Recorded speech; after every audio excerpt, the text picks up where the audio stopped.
Hello everyone, आज हम पढ़ेंगे example 4 lines and angles chapter 6 for class 9th। Example 4 में हमें यहाँ गिवन है in the given figure P Q parallel to R S. In the given figure P Q parallel to R S. Given लिखेंगे यहाँ पे P Q parallel to R S. Angle M X Q is equal to 135। यहाँ पे एक M point यहाँ mark किया है इन्होंने, ये एम पॉइंट है और ये एंगल दिया है हमें एंगल एम एक्स क्यू। ये एक्स पॉइंट है, ये वाई पॉइंट है। तो एंगल एम एक्स क्यू हमें यहाँ दिया है 135 and angle M Y R 40 degree. M Y R 40 degree. Angle M X Q is equal to 135 degree. Angle M Y R is equal to 40 degree. ये हमें given है। Find angle X M Y. हमने find करना है angle X M Y. X M Y यानी कि ये पूरा एंगल हमें फाइंड करना है, ठीक है। तो इसके लिए यहाँ पे हम कंस्ट्रक्शन करेंगे।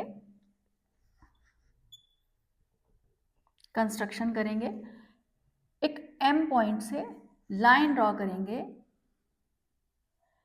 Through M. Draw a line M P, कुछ भी नाम दे सकते हो तुम इसमें, ए भी दे सकते हो, एम पी दे सकते हो, जो तुम्हारा मन करे, ठीक है। Through M draw a line A B parallel to P Q and R S. P Q और आर एस पहले से ही पैरेलल गिवन है, तो यहाँ हम कंस्ट्रक्शन लिखेंगे through M draw a line A B parallel to P Q parallel to R S, ठीक है। उसके बाद अब हमारा आएगा यहाँ पे सॉल्यूशन। तो हमने अब यहाँ ऑल्टरनेट या जो भी हमारा कॉरस्पॉन्डिंग जो भी प्रॉपर्टी अब यहाँ यूज हो सकती है उसको हम यूज करेंगे, ठीक है। तो अब ये देखो, यहाँ एक्स एम वाई पे जो एंगल्स बन रहे हैं, दो एंगल बन रहे हैं यहाँ पे, एक एक्स एम बी और एक वाई एम बी।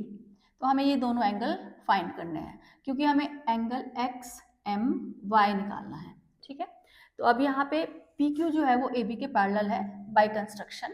तो हम सबसे पहले यहाँ पे को इंटीरियर एंगल की प्रॉपर्टी लगाएंगे, ठीक है। तो यहाँ पे सोल्यूशन में लिखेंगे P Q parallel to A B by construction. यहाँ पे कंस्ट्रक्शन से हमारा ये पैरेलल है।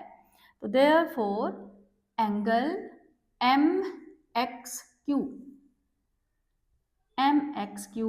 Plus angle X M B is equal to 180। को इंटीरियर एंगल्स, ठीक है। जैसे मैं यहाँ थोड़ा शॉर्ट फॉर्म में लिखती हूँ, आपने पूरा बड़ा लिखना है इसको। को इंटीरियर एंगल्स। अब एम एक्स क्यू हमें कितना गिवन है 135, तो हम यहाँ 135 रखेंगे। Angle X M B is equal to 180। तो यहाँ से हमारा एंगल एक्स एम बी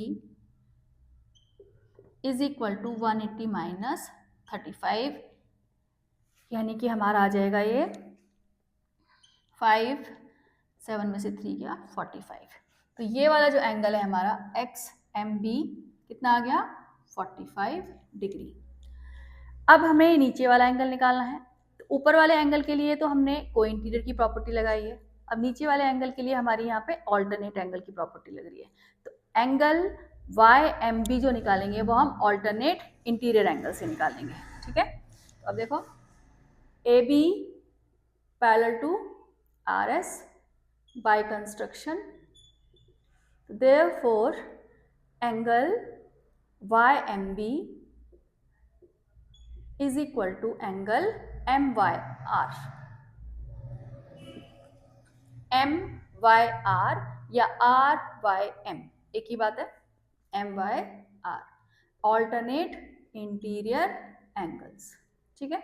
तो देयरफॉर MYR हमारा कितना है एंगल, MYR कितना है 40 डिग्री, तो ये वाला एंगल भी हमारा 40 डिग्री आ गया। तो ये जो एंगल है हमारे, ये दोनों एंगल, ये वाला एंगल और ये वाला angle alternate interior angle form कर रहे हैं। तो एंगल YM भी हमारा 40 डिग्री आ गया। हमने निकालना है angle XMY। Therefore angle XMY क्या लिखेंगे हम, angle XMB plus angle YMB, angle YMB। XMB हमने निकाला है, XMB हमारा कितना है 45 डिग्री, यहाँ पे हम 45 डिग्री लिखेंगे, और YMB हमने कितना निकाला है ऑल्टरनेट की हेल्प से 40 डिग्री। तो देयरफॉर ये हमारा आ गया 85 डिग्री। तो एंगल XMY हमने 85 डिग्री निकाल दिया है। तो इस एग्जाम्पल में हमसे यही बोला गया था कि दो लाइंस पैरेलल हैं PQ एंड RS, तो फाइंड एंगल XMY, ठीक है। अब देखो next example, example number 5।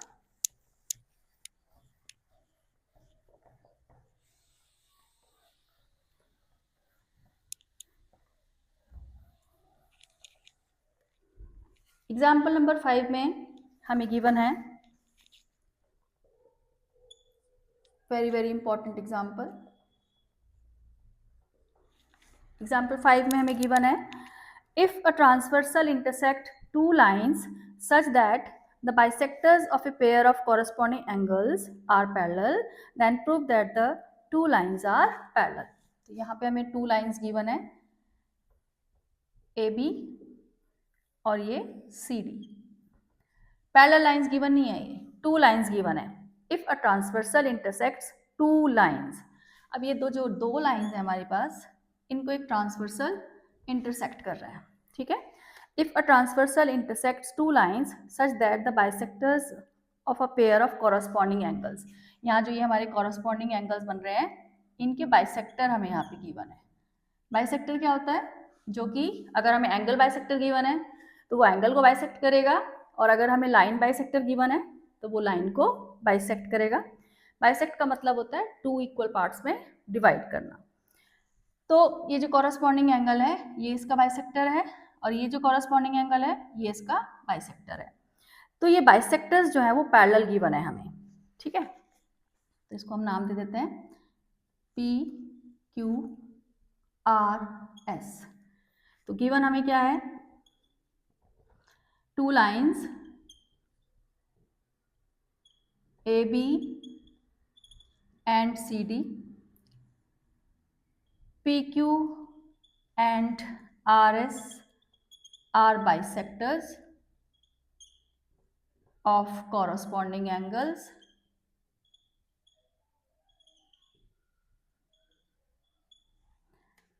prove that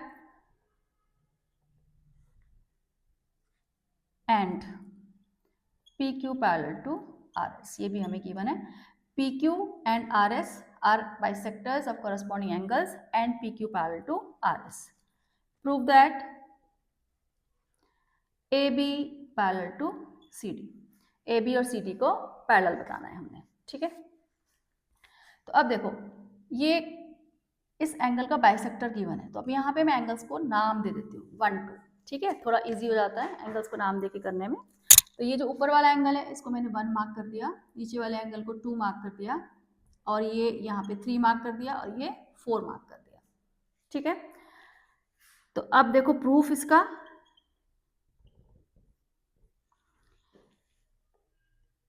जो हमारा ये बाइसेक्टर है PQ और RS, ये हमें क्या गिवन है, पैरेलल गिवन है, PQ पैरेलल टू RS ये हमें गिवन है।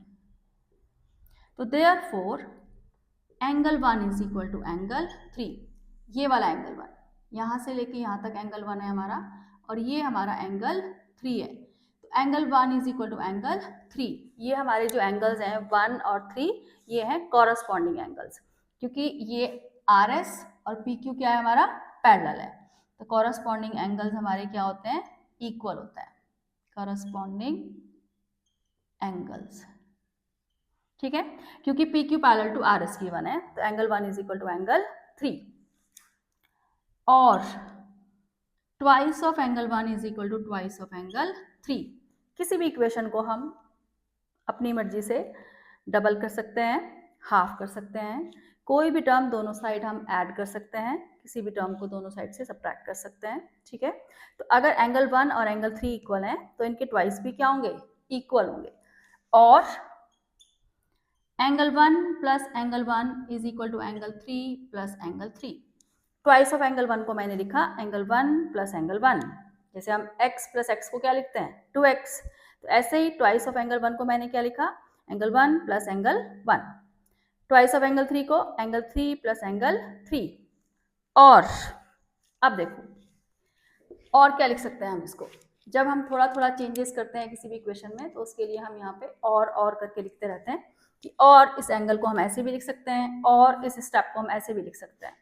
1 इज इक्वल टू 3 और ट्वाइस कर दिया, और ट्वाइस को हमने 1 प्लस 1 लिखा, 3 प्लस 3 लिखा, और कैसे लिख सकते हैं हम इसको, एंगल 1 प्लस एंगल 2, मैंने एक एंगल 1 की जगह 2 रख दिया और यहाँ पे एक एंगल 3 की जगह 4 रख दिया, इसकी जगह क्यों रखा है मैंने, क्योंकि पी क्यू क्या है, बाइसेक्टर गिवन है, एंगल 1 एंड 2 क्या है हमारे, इक्वल है, ऐसे यहाँ पे आर एस क्या गिवन है, बाइसेक्टर गिवन है, तो एंगल 3 और एंगल 4 इक्वल है, तो यहाँ हम रीजन लिखेंगे, because angle 1 is equal to angle 2, angle 3 is equal to angle 4, given है ये हमें। P Q and R S are bisectors, ये देखो यहाँ लिखा है, P Q and R S are bisectors, और एंगल 1 प्लस एंगल 2, ये पूरा एंगल हमारा, ये पूरा एंगल इक्वल आ गया है, देखो, ठीक है, एंगल 1 प्लस 2, एंगल 3 प्लस 4, तो अब यहाँ पे क्या लिखेंगे हम, they form corresponding angles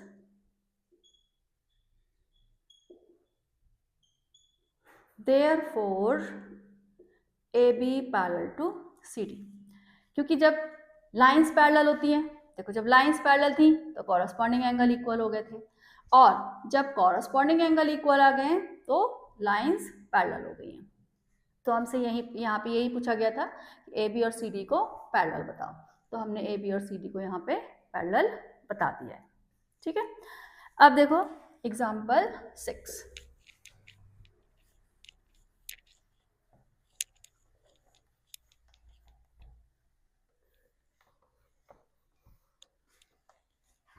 example 6 में हमें क्या गिवन है,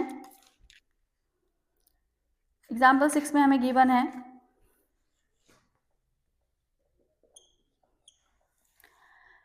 AB parallel CD, CD parallel EF, ये फिगर गिवन है, AB parallel to CD parallel to EF, ये हमें यहाँ पे गिवन है A पॉइंट, ये थोड़ा सा ऊपर यहाँ B, ठीक है, तो ये एक लाइन हो गई हमारी, C पॉइंट हो गया, एक ये लाइन हो गई हमारी यहाँ पे, ये D पॉइंट हो गया, और ये E पॉइंट हो गया, EF, ये F पॉइंट हो गया, तो हमें यहाँ गिवन है AB parallel to CD parallel to EF, AB parallel to CD, CD parallel to EF, and EA perpendicular to AB, EA perpendicular to AB, ये परपेंडिकुलर का साइन होता है, EA परपेंडिकुलर टू AB, इसका मतलब ये है कि ये वाला एंगल 90 डिग्री है, परपेंडिकुलर जो है वो 90 डिग्री का एंगल बनाता है। If angle BEF 55, angle BEF, ये वाला जो एंगल है वो हमारा 55 है, angle BEF 55, find X, Y and Z, ये एंगल X मार्क किया है इन्होंने, ये एंगल Y और ये वाला एंगल Z, तो हमारे यहाँ पे फाइंड क्या है, एक्स, वाई और जेड, ये वाले एंगल्स हमें फाइंड करने हैं। ठीक है, तो अब देखो अब यहाँ भी हम क्या यूज करेंगे, कॉरस्पॉन्डिंग एंगल या को इंटीरियर एंगल्स या ऑल्टरनेट एंगल्स। ठीक है, यही हमने टर्म्स इस चैप्टर में पढ़ी हैं और यही टर्म्स हमारी बार बार यूज हो रही हैं। ठीक है, तो सबसे पहले मैं y यहाँ पे निकाल लेते हैं क्योंकि ये दोनों लाइंस पैरेलल हैं। तो y और जो 55 एंगल है ये को इंटीरियर एंगल फॉर्म कर रहे हैं। ठीक है, पैरेलल लाइंस के बीच में बन रहे हैं दोनों एंगल और ट्रांसवर्सल के सेम साइड बन रहे हैं। ठीक है, तो को इंटीरियर एंगल्स का सम कितना होता है हमारा 180 डिग्री होता है। Solution CD parallel to EF given है ये हमें, तो therefore angle Y plus angle DEF is equal to 180 को इंटीरियर एंगल्स। तो एंगल Y हमने निकालना है, DEF हमें कितना गिवन है 55 गिवन है। देखो ये वाला एंगल हमें कितना गिवन है 55 इज इक्वल टू 180। तो y हमारा यहाँ से आ गया 180 माइनस 55 यानी कि 25। 5 गया और 7 में से 5 गया तो 25 आ गया। तो y की वैल्यू हमारी 125 आ गई। ठीक है, y की वैल्यू हमारी 125 आ गई। अब y और x जो है वो कॉरस्पॉन्डिंग एंगल बना रहे हैं क्योंकि CD पैरेलल टू AB है। ठीक है, CD पैरेलल टू AB ये हमें गिवन है। तो therefore angle x is equal to angle y, corresponding angles. ये हमारे कॉरस्पॉन्डिंग एंगल्स हैं। अब y हमारा कितना निकला है 125, तो x भी कितना हो गया हमारा 125। x और y जो है वो कॉरस्पॉन्डिंग एंगल फॉर्म कर रहे हैं। ठीक है, तो x भी हमने निकाल लिया, y भी हमने निकाल लिया। अब z रहता है हमारा। अब z हमने कैसे निकालना है, तो z हम 2-3 तरीके से निकाल सकते हैं। एंगल्स हम प्रॉपर्टी लगा के भी निकाल सकते हैं, जैसे लीनियर पेयर से हम ये एंगल निकाल लें या हम ऑल्टरनेट से ये एंगल निकाल लें। 55 और ये वाला एंगल ऑल्टरनेट एंगल फॉर्म कर रहे हैं। ठीक है, तो हम ये 55 यहाँ निकाल लें ऑल्टरनेट से और फिर ट्राइंगल ABE में एंगल्स हम प्रॉपर्टी लगा दें, ऐसे भी निकाल सकते हैं। या फिर AB पैरेलल टू EF है तो ये एंगल A और एंगल E पूरा ये क्या बना रहे हैं हमारे को इंटीरियर एंगल्स। तो इन दोनों का सम कितना होगा 180, उससे भी हम इसको निकाल सकते हैं। ठीक है, या फिर हम एक्सटीरियर एंगल प्रॉपर्टी से भी निकाल सकते हैं। तो 2-3 तरीके हैं z निकालने के, जैसे ट्राइंगल ABE में हम एंगल x जो है वो एक्सटीरियर एंगल है, तो x is equal to 90 plus z, उससे भी हमारा z निकल जाएगा। ठीक है, तो जो ठीक लगे जिसको जैसे दिमाग में आए उस समय वैसे निकाल लेना चाहिए। तो मैं यहाँ पे लगा रही हूँ exterior angle property in triangle ABE में x is equal to z plus 90 exterior angle property. अब एक्सटीरियर एंगल देखो क्या होता है, जब हम किसी ट्राइंगल की, ये हमारा ट्राइंगल है, इस ट्राइंगल की कोई भी साइड को प्रोड्यूस करते हैं तो ये जो बाहर एंगल बनता है इसको एक्सटीरियर एंगल बोलते हैं और ये वाला एंगल इन दोनों एंगल के सम के इक्वल होता है। तो यहाँ पे जो ABE ट्राइंगल है हमारा, इसमें ये जो साइड प्रोड्यूस हो रही है तो ये एक्सटीरियर एंगल बन गया। तो exterior angle is equal to 90 plus z।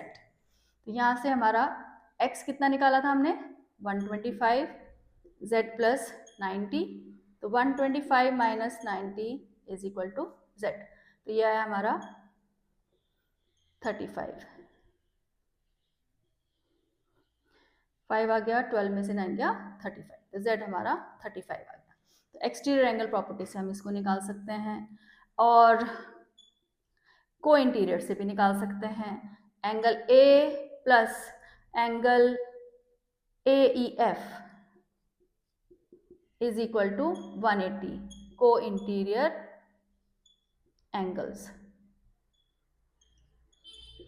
ठीक है, एंगल A हमारा 90 है, एंगल AEF को क्या लिखेंगे हम, AEF को लिखेंगे z plus 55, z plus 55 is equal to 180।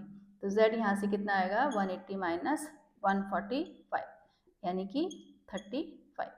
तो ऐसे भी निकाल सकते हैं हम, ठीक है। तो दो मेथड से मैंने निकाल दिया है z, तो जिसको जो भी मेथड समझ में आए उससे निकाल सकते हैं, ठीक है। ये हमारे एग्जाम्पल्स ख़त्म हो गए हैं अब।